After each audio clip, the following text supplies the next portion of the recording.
Assalamu алейкум, урматтуу Жалал Абад шаарынын тургундары жана коноктору. Мына Пушкин көчөсүндө бара жатам азыр. Могул жол оңдогондор могул Горький көчөсүгө жетип калыптыр. Мына Горький көчөсү. Так. Азыр тегиздөө жолдору ушул жерге келип, көрүп турам, асфальт уже басылып калыптыр. Бұл бірінші қабат оқшайды. Бірінші қабат.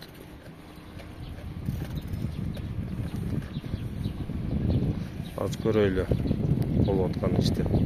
Бүгін базар күн, воскресенье бар осы демал отағыз. Бирок бұл фирмадағы адамдар жол курушулар иштеп атыптыр.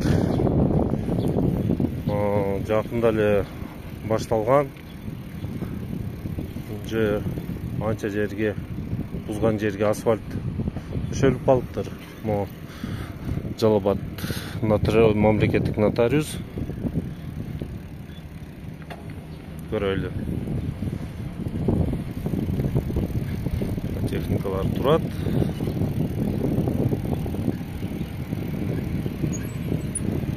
Бул жак трамбовка болуп даяр болуп атыптыр.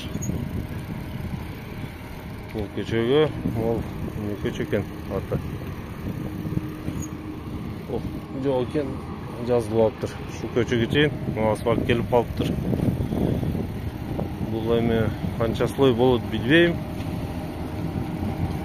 Бирок биз ошол Шопоков көчөсү боюнча жанагыбыз эскертүүлөрдү жанагы алып, көңүлгө алып, буну жакшыраак жасаса керек.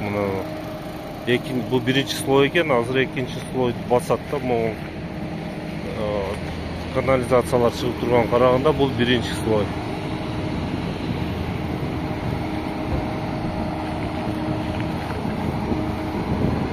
Азыр асфальт келиптир. Бұл асфальт бұл жақтан асфальт басылып атат, бұл жақтан машиналар жүрүп атат. Анча көтөрүлүптүр, тротуарга караганда. Тиги Шопоковда өткөндө неге мындай бордюр коюп отуңар десек, жооп бере алат да, коюлбайт. Ошол проект боюнча ошондой депчи, проект түзүп көрсөтпөдү. Азыр эми бул көчөдө, Пушкин көчөсүндө бордюр коюлуп атыптыр. Ошондо бир бала айткан: "Неге бордюр коюп атасыңар? Жамгыр чачында, кышта, карда, гололедто машина мындай сүрүлүп келип, лотокко түшүп кетпейби? Бордюр коюш керек да."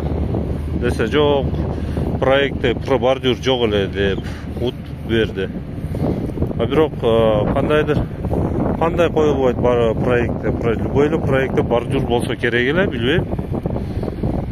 Мына тегизде эле болуп атат, бирок муну колдонуп баштагандан кийин билинет да сапаттуулугучу. Эми иштеп атат адамдар.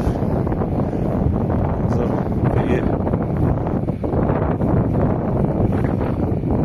Бакиев көчөсүнө чейин, Бакиев көчөсүнөн баштап Горький көчөгө чейин жетип калыптыр оңдоо иштери.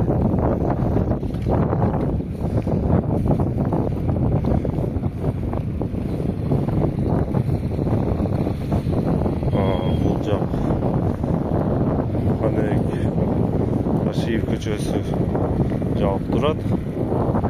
Футбольный академия. Үч күн барып футбольный академияда көрөбүз.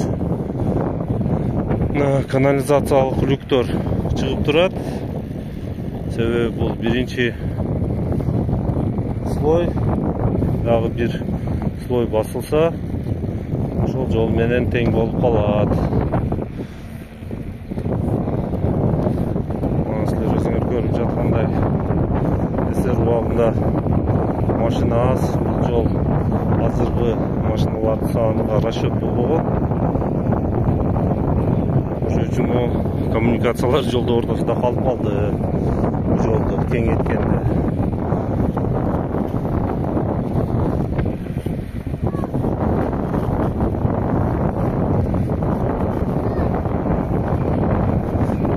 бирок жанагы эле информационный информация маалымат табличкалары жок экен. Ким жасап атат, канча жерди жасалат, канча сом кетет, кимге кайрылыш керек болбой калса деген информационный табличкалар илинбептир. Эми эртең биринчи күнүнөн баштап илинип калат деген үмүттөбүз. Мына рахмат барыңарга, көңүл бурганыңарга.